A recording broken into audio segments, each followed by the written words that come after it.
Your next question has to do with empowering women to be financially successful, and then doing that without burning out and balancing your family.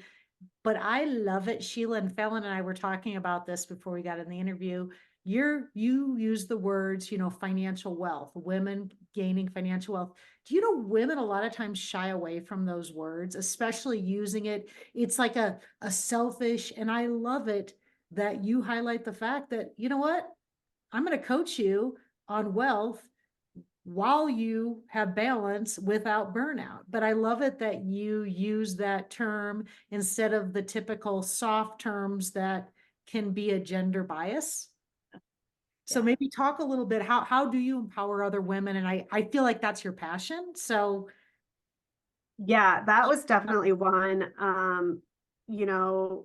digging into, and that probably is the futuristic side of things, right? The challenging the status quo. We're going to talk about things, even if they're hard, because I feel like women deserve and need to understand this. And it's not about just providing a paycheck for your family. It's about overall wealth, and that can be in like dollars in your bank account or your investment account, but it can also be just in your own energy level. And that there's something, I think of profit in a sense of not only dollars when we're talking about business, like, it's the money left over, if you will, after you pay the expenses, but that also comes in time and energy as well. So wealth is like an all around term, not just dollars, but I am one now that is basically financially supporting my own household.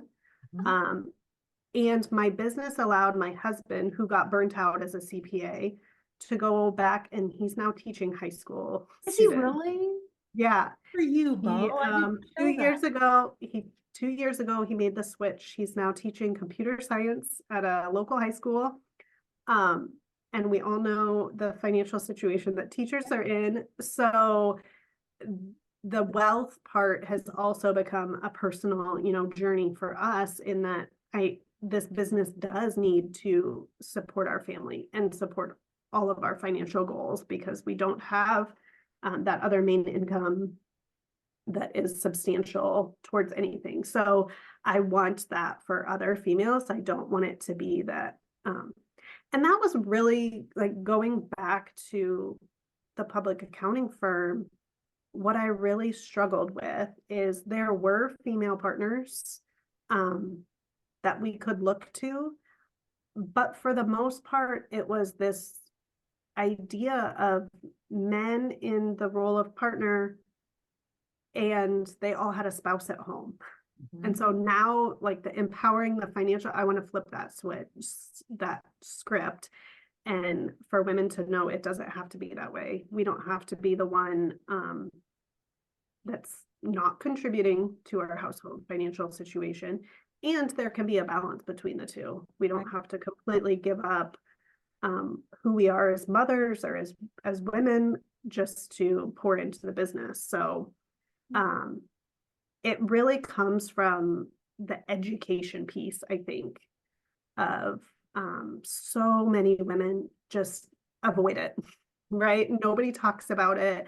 One of my favorite exercises is to just have a conversation about their money mindset and dig into, like, what did you hear growing up between your mom and your dad, or within your household? What were those stories? What were those experiences that you had with money? And why is it that way? Interesting. Because at some point I had to face, like, I don't have to give up a paycheck just because I'm a mom, but now I can still support my family and be a mom. Yeah, I love that component of bringing in the psychology of money. Like, it's just something. It's just something. It's deep rooted, right? Like, it goes back where women sometimes are just, they're afraid. They're afraid to talk money. They start to sweat, get nervous. It's like, no, let's lean into all this nervousness and let's really get down to the psychology of it. So yeah. Yeah, and that was really something that it came from having conversations with clients, right? I could tell them, put this money here or put that money there, or don't spend on this, or, you know, raise your prices. But then they didn't do it. And so I got curious about like, Where's why? that coming What's holding them back from making these logical Yeah. choices when it comes to their finances?